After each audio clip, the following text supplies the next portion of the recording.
Hello guys, good afternoon. So another day, another life, another gym program. So ano tayo? Chest day tayo today. So come and join me to hit the gym and let's put some effort to our chest through our veins. Hey, let's go! So yun guys, that's the story of today. Hindi ako nakapag video. Grabe sa gym na yon. Hindi mahulugan ng karayom. So nangyari, wala. Hindi kami nakapag-video ni coach. Pero nakapag-gym kami ng maayos. So yun, baka next time na lang tayo. Pero okay naman, nakapag-chest tayo. Parang nanghihina ako, kailangan ko na ng recovery. Kailangan ko ng rest day. Hindi ko mabuhat yung yung 70 ba yun? Hindi 35 kilo, hindi ko mabuhat yung 35 kilo. Tanginang yan, ano yun? Kalokohan, hindi ko mabuhat 35 kilo sa incline. Nangihina ako, tapos nanginginig ako. Parang hindi ka naganaan kasi. Parang hindi ako naganaan eh. Hindi ka ginana kasi nakita mo. Nagkape-kape pa ako, tapos pagbalik ko, daming tao. Mabata effective yung kape, di ba? Lakas yun. Lakas yung kape rin ito.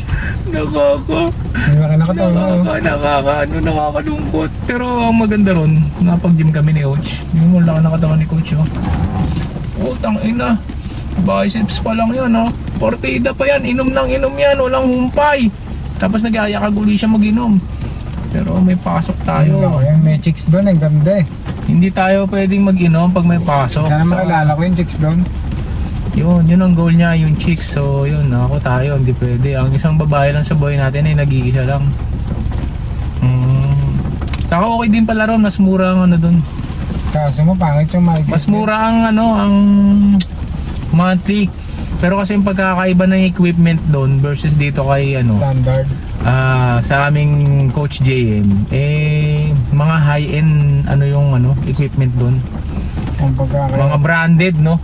Pagka-pares lang, maraming pares. Yung doon kasi sa Bacoor, ang mga equipment doon, yung mga locally made sa atin, yung mga nauuso ngayon, yung sa Cavite na ginagawa, yung locally made. Ang daming mga newbies, mga nagbabagsak ng mga plate. Maraming nagbabagsak ng plate kasi walang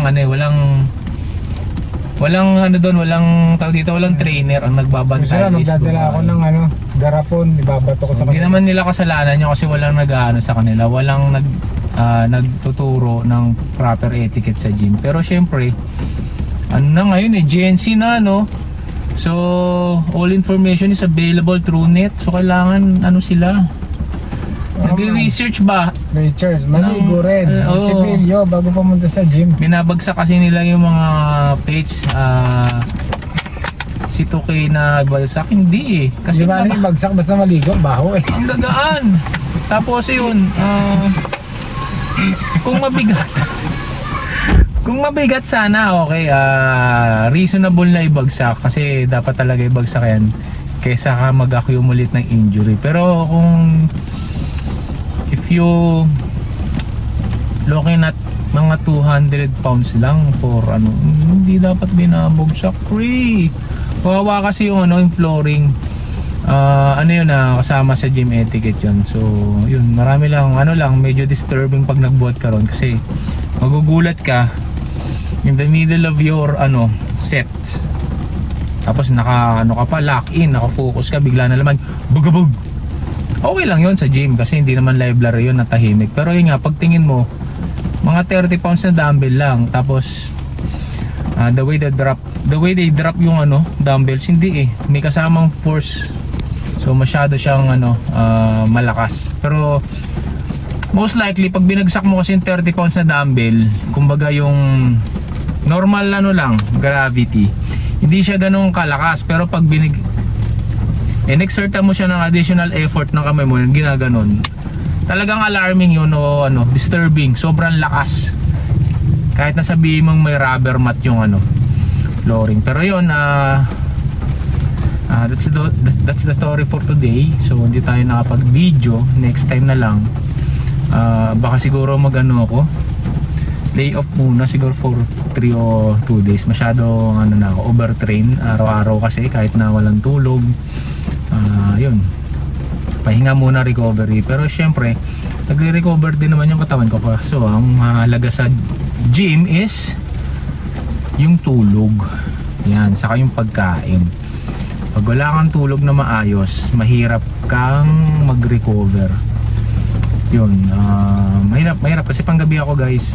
Tapos ang normal routine ko 8 to 5. Tapos di pa ako makakatulog pag out ko kasi daddy chores. Maghahatid ako kay aking baby girl sa school, so medyo malayo, may kalayuan. Then ayun, makaka-uwi ako mga 7:30. Hindi naman ako agad makakatulog na noon kasi alam nyo, ang katulugan ng isang tao pag panggabi, yung mga siesta time na 3 to 4 AM. Kaso di ka naman pwede matulog sa company kasi tatatanggal ka nun pag natulog ka. Kailangan make yourself busy, gawa ng mga deliverables. Most of the time doon yung load ko nung paggawa, kaya minsan nakaka-help din siya para mawala yung antok while I'm working sa bahay. Ayun, tapos yun, tulog ng mga 9, 8, tapos gising ulit mga 12, sundo kasi ang labas ng anak ko is 2 PM, alis ako mga 1 PM or 1:30. Then that's the time na ako free time na 2:33, 3 PM na sa bahay na ako. Pero yun nga, wala na yung antok ko, so wala na yung tulog. So most likely I will hit the gym. So yun, that's the story, kulang yung tulog. Tapos yun, hindi naman ako naantok pagdating sa work. Hindi ko kinaugali yan. Kahit nung ako yung nasa government company o government agency, hindi ako nakakatulog kung na-duty ako. It's a big no-no for me. Medyo ako dyan sa ang aking discipline sa trabaho is medyo okay din naman. Hindi masyadong mapang-isa sa mga ka-empleyado. Ay masama yun. Dati laging mapang-isa, yun, bumukol na karma.